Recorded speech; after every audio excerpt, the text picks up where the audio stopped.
Hi, welcome to Teach With Me. I am Miss Jen. Today we are going to be doing 2 Conversation Heart inspired projects for Valentine's Day. You will need a box of these for each student, and let's begin.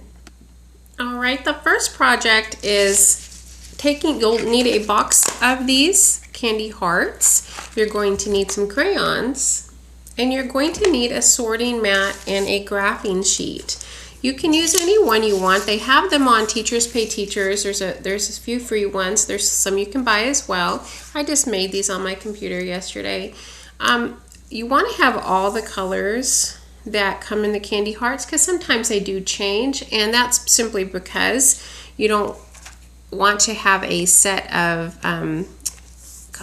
graphing papers that don't have all the colors that the kids have. Anyway, so what we're going to do first is I'm going to have the kids color. I want them to first practice reading their sight words. And if they can read these, they can use their desk mats that have the colors on them in order to figure out what color it is. They can use the crayons themselves because they have the colors on them, or they can use what you have on the calendar wall.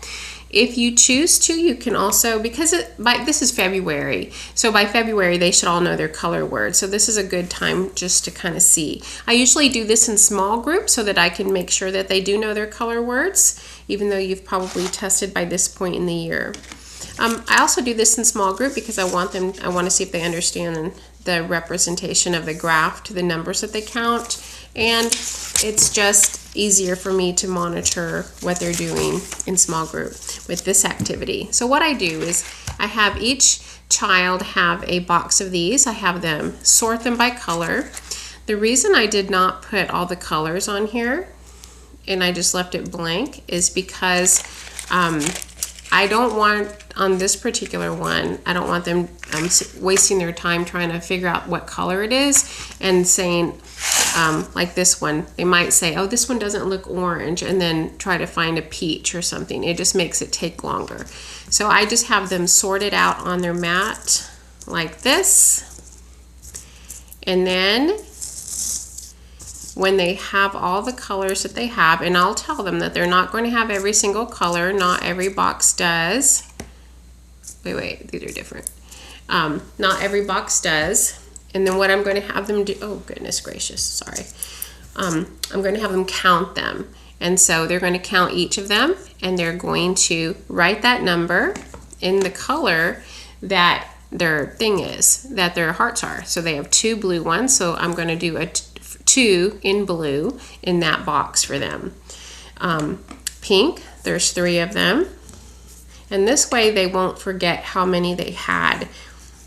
2 for yellow, 2 for green, 5 for purple, and then 1, 2, 3, 4, 5, 6, 7, 8 for orange.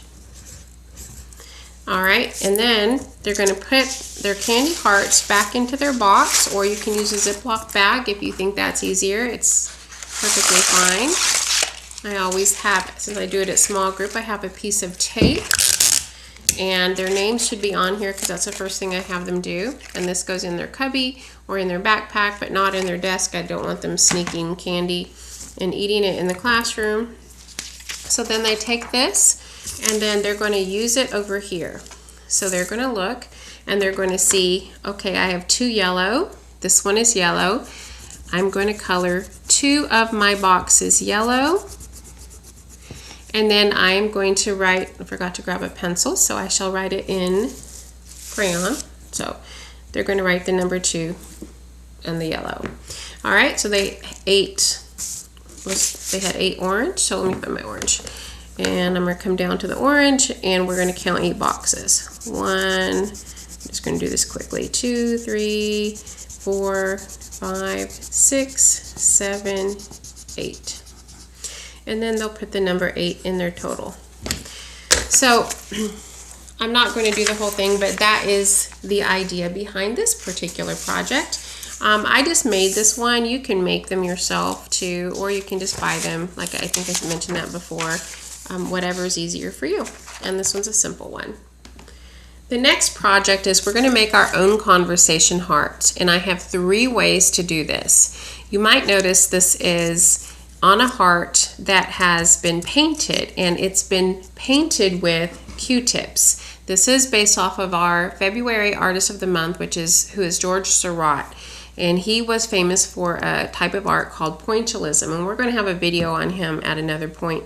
But for today, I'm going to show you how to do this. It's pretty simple. I also, for this one, I will have different phrases on the board that they can copy using stickers, and I'll have stickers out that they can use.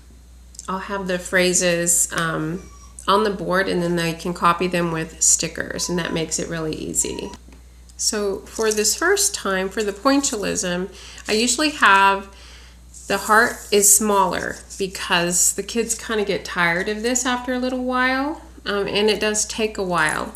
I have my colors laid out. I'll usually have white, depending on the color of my heart that I'm painting on, purple, red, pink, and those are the colors. This one I have red, pink, and purple. And all they do is they just make dots until their entire heart is completely full. And that's the whole idea. And you're going to find kids, if you make this heart too big, at the end, they're going to start going like this because they just want to be done. So you don't want that, and so you want to make the heart as small as you can. Oh, that purple looks kind of dark, almost like black. I'm not going to do the whole thing. I just want to tell you. And then another tip for this is you need to have a ton of Q-tips, and you need to have on each table, if you do this in tables, you need to have a paper plate for the kids to throw away their discarded Q-tips and get another one. I tell them not to mix colors. If you do this in red, you cannot put it in pink, and so on and so forth. All right, so anyway, that is the first one, and that would eventually look like this. So that's the first one. This next one is the same idea, except for what I did on this one is I simply I made little lines on it, and so if you like that design, you can do that one too. I think I like this one better where it's sort of all mixed. All right, and then I have one more type of pointillism I'm going to show you. It ends up looking like this so that you can put a handprint in here, and let me show you what I use for that. For this one, you're going to need a white sheet of paper. You're going to need a heart that you have cut out. You're going to need a little bit of tape that you're going to put underneath this heart. You don't want to glue it because you're going to pull it off. I mean, I guess you don't have to. If you like it, you can leave it. But the whole idea is that you're going to have a frame around here of the dot stampers. Okay, so now you're going to need dot stampers. These are the only 2 Valentine colors I have. So you're just going to, tell the kids they're going to go all the way around, and if they do it on top of the heart, that is perfect.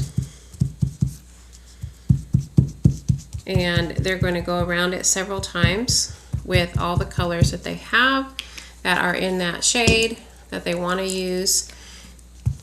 And these are a little shimmery, the ones I have right here, and it'll make a frame. And then, like I said, if you want, you can do their handprints inside of it. You can glue a poem inside of it. You can put a poem on top of their handprint inside of it. It's up to you. You can have them go out as far as they want, as long as it is framing the heart. And then, so this is sort of like pointillism as well.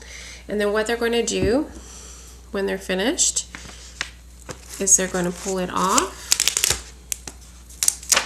and you're going to pull the tape off, and now you have a little frame that you can use for, their hearts or what have you. And those are the ideas for today. I hope you found them useful. These are just simple ideas, and I do have more coming up later on. Let me show you my shirt for today. It says, Teaching Sweethearts.